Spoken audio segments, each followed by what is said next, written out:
Hey everyone, today I wanted to give you a closer look at Lightning Literature Storm level. This is kind of a revamped level for 7th grade, although they do recommend this one for kids in grades 6 through 8, but it is, I think, intended to follow Lightning Lit grade 6. And I believe they're working on revamping the old, like grade 8 as well. I think that one's called Tempest. So anyway, I wanted to take you on a closer look. A lot of you requested this. I did a video a few weeks ago where I showed you kind of things I was considering for 7th grade language arts, and this was one of the contenders, and it's what we ended up choosing, but a lot of you then requested to show a little bit more. So actually, the first thing I'm going to do is show you what books are used in the program. So you need the teacher's guide. Here, I bought mine from Rainbow Resource, you know, already bound like that. And then you also need the student workbook pages, which I bought the PDF of those so that I can use this again with another child. I printed mine in a way that I'm not sure is the best idea, but time will tell. But it's a lot of pages. In the past, the Lightning Lit versions that we've done, there's been, you know, kind of one thick workbook for the students. This one has two. It's almost 750 pages of student workbook pages. And I printed mine on a slightly thicker paper, so mine's extra girthy, but so I'll show you kind of how I decided to bind it here in a little bit. But first, let me show you the novels that you will need. The first one is The Hobbit. And then we have Alice's Adventures in Wonderland. Prairie Lotus by Linda Sue Park. Elijah of Buxton by Christopher Paul Curtis. A Day of Pleasure, Stories of a Boy Growing Up in Warsaw. And James Herriot's All Creatures Great and Small.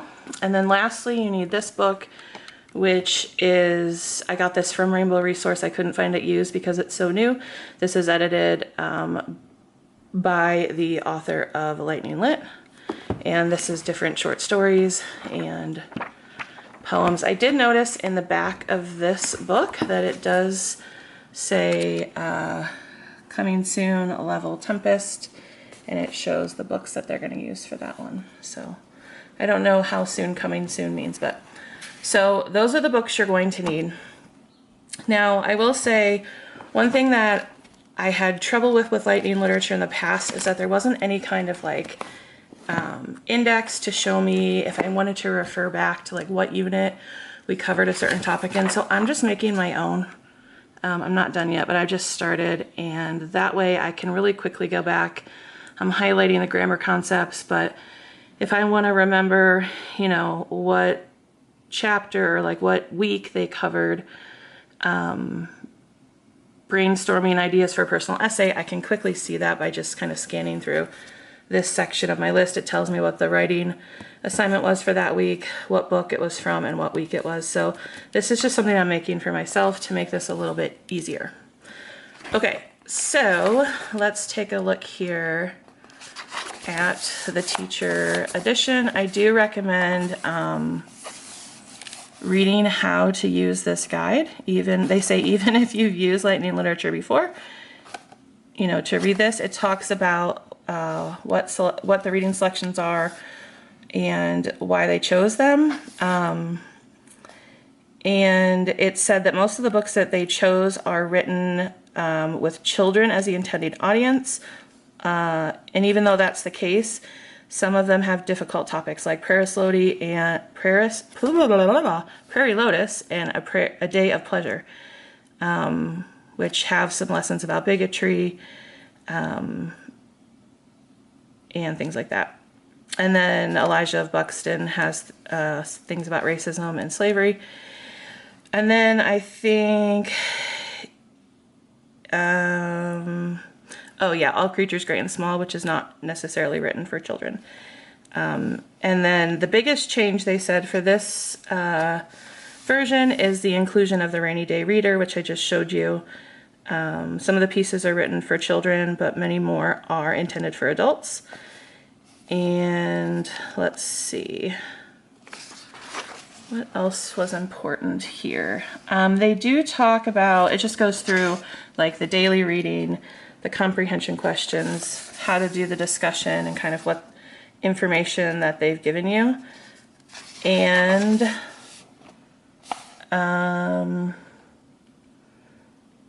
lessons cover grammar, punctuation, composition, and literary instruction, including poetry. And so the student work text contains lessons and sometimes assignments with instructions and examples. If necessary, read the instructions with your student, yada, yada, yada. Some lessons assume a previous exposure to a subject. If you've done the previous levels of lightning literature, then you'll have had that exposure. So that's just something to be mindful of. And it does talk a bit about sentence diagramming. So in previous lightning literature, that was a pretty heavy component, at least in my experience. And in this grade level, they only do diagramming sentences for 1 week, and it's towards the end. And then they go on to talk about the composition. And they say you should tailor it to your students' levels. And that means adjusting the paper length and even the frequency of which writing assignments you do. I think somewhere it said, yeah, it says you may also wish to preview the compositions for the year and choose some ahead of time to drop or alter. Consider working with your student to come up with a joint decision. And then it tells you what the composition assignments are going to cover: creative writing, essays, research papers, poems, etc. So that is kind of what that looks like. Now I think, let's see. So the one thing I noticed for sure is in, well, hold on. Let me show you how I chose to bind the student workbook pages. So like I said, this is a lot of pages. So this, I didn't really want to go any thicker than this as far as what I put into one student workbook. And that was one frustration with old levels of lightning literature when we purchased them pre-printed, was that the book was just so thick and you were working with it all year. So I decided for this one to separate out the individual novels into their own little workbooks. And then we'll just have to have a place to keep these because we might need to reference back to them. So I made Lotus Prairie its own book, The Hobbit, Alice's Adventures in Wonderland, Day of Pleasure. There were 3 poetry units and I just put them all in one because I figured we might need to refer back to a previous poetry unit, so it made sense to have them together. Elijah of Buxton is by itself, and then All Creatures Great and Small. And then everything else is just in order by week in here. So I don't know, does that make sense? It made sense to me when I did it, and now I'm not so sure, but that's how it is. I'm not printing it out again. So that is how we're going to do that. All right, so in the student book, it's set up a lot like previous years in that there's a student checklist here. Now, it includes the writing on the checklist, but it doesn't necessarily give the full assignment. That's in the teacher's manual. So that's, I wish they had worked that into here, but there are more lessons on the components of the writing in this version, so I do appreciate that. But so they don't necessarily assign a certain thing to a certain day. That would be something you and your student would need to figure out, but here they're telling you what you're going to read for the week. These are workbook pages, and then this is the writing. And then if you want to assign any of the extra activities, they do give like extension activities at the end, which I'll show you. So week 1 starts with using the rainy day reader, and it tells you which stories you're going to read. There's some comprehension questions, and then you get right into the lesson. These lessons, there's a lot to them. It's a lot of text. So you may have to play around with, can your student read and understand these all on their own, or do you need to do some of it with them? This one is a bit shorter than some of the others that I've seen, but you're going to read the lesson. This particular lesson, they're going to start keeping a language arts notebook for the year. So it goes through setting that up. And then what I like at the end of each day for the student, it gives a summary of what they covered that day. And then you go on to week 1, day 2. You've got your reading assignment at the top, your comprehension questions, and then you get into the lesson. This is what does good grammar really mean? So you can see how much longer that is than the last lesson. And then there's the summary at the end. Day 3, again, we have our reading, our lesson, our summary. And then day 4 is in this particular one, the last day of that unit. And so they list all the discussion questions here for the student. You also have them in the teacher's manual, I believe. And then there's the lesson, the last lesson for the week. This one is on prepositional phrases.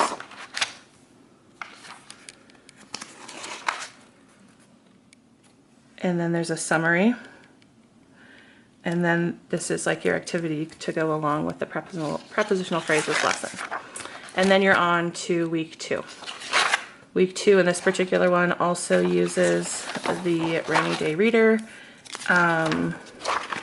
And again, there is the writing assignments, but that's just like the checklist. That's not the full assignment. So I'll show you in the teacher's manual in a minute what more information you're going to give them. But actually, let's just do that now. Week 2.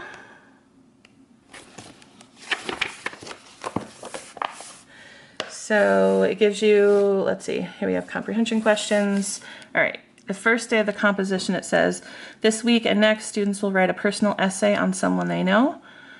This means they won't just be writing a profile of the person or telling a story about them. They will also need to make clear why the person is important to them, how they have been affected by that person in some way. Today, students brainstorm for their paper.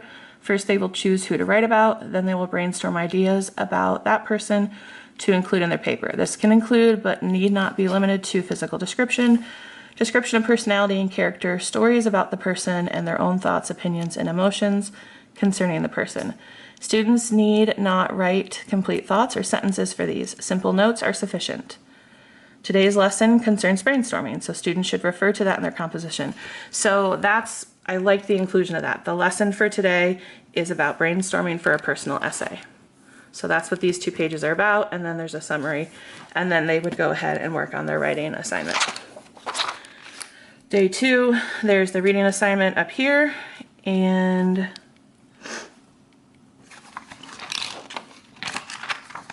the lesson. Day 2, wait a minute. Yeah, the lesson continues here. And then, so this lesson, let's see.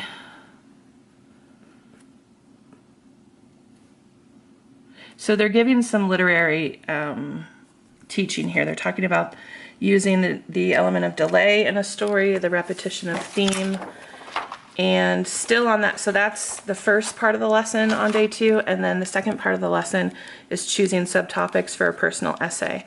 So they go through a little lesson on that, and then that's your writing assignment for day 2, which, yeah, let's see. Today, students review their brainstorming list from yesterday and decide which subtopics to put in their paper. For help, students should read today's lesson. Okay, and then day 3, again, we have the reading, and they go through how to outline, which is going to be their next writing assignment, is outlining. So this talks about, I kind of like that actually. This goes through the story they read and kind of outlining that, and then it goes into how to outline a personal essay, and then that's their writing assignment for today. And then there's a summary, and then we have discussion questions, because this is day 4. We still have a lesson. This one's on dependent clauses.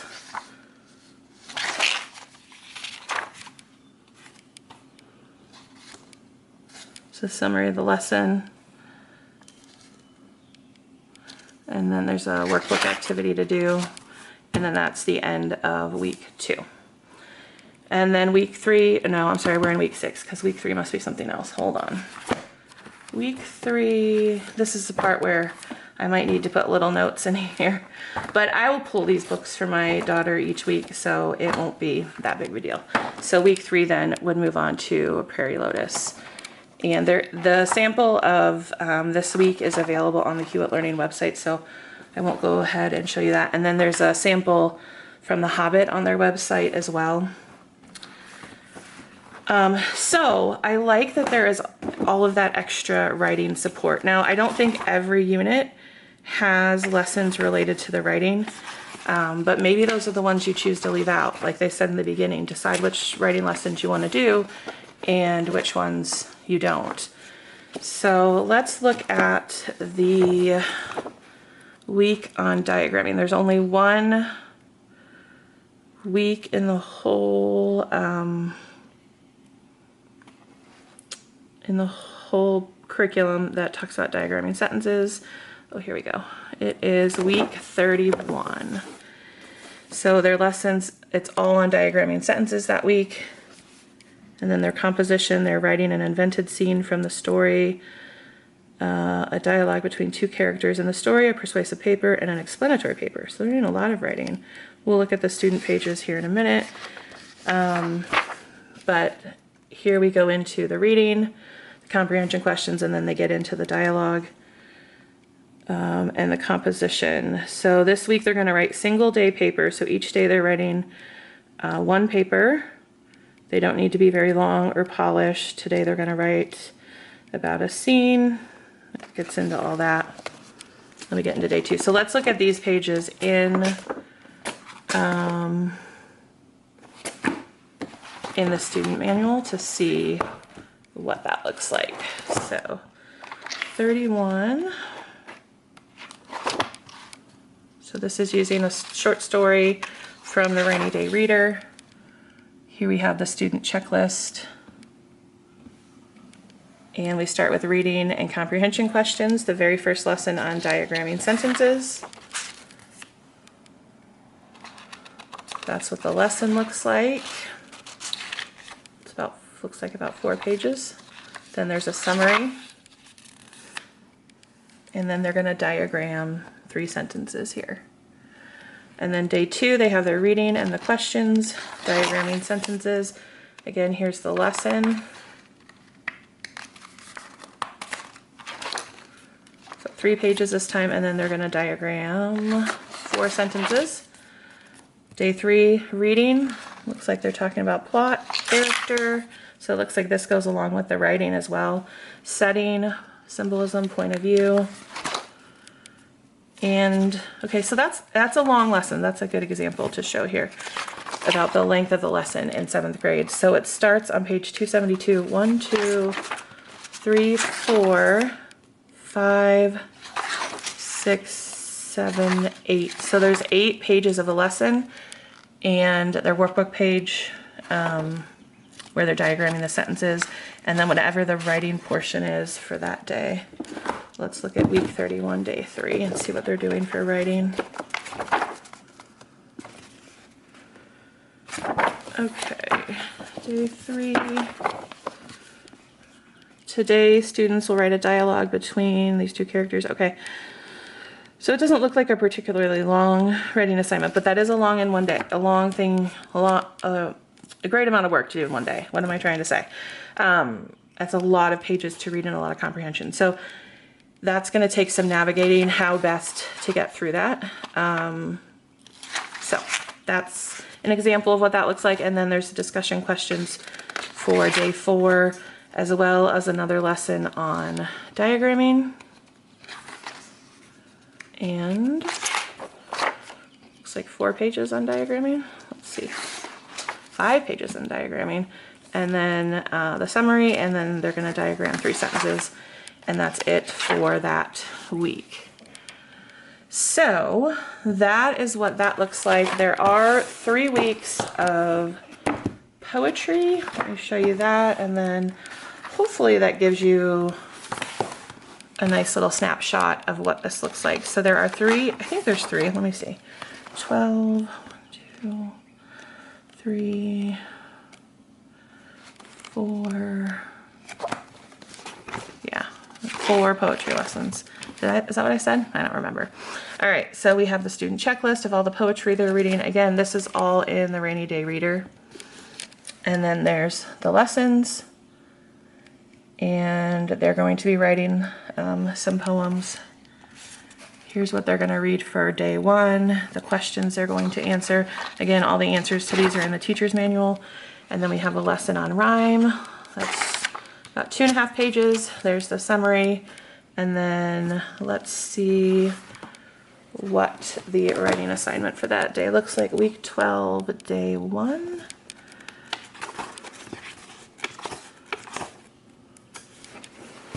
All right.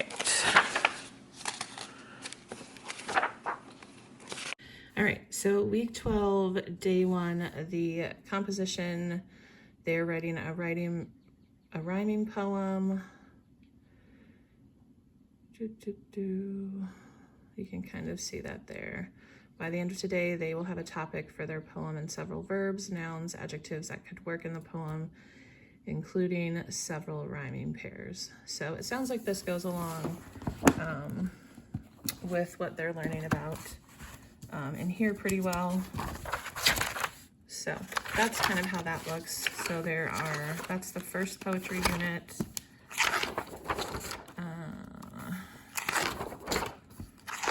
Week 12.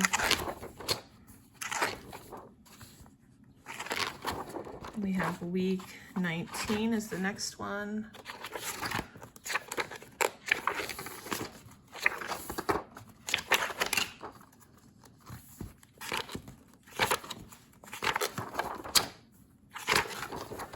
Week 20 is the next one, and week 27 is the last poetry unit.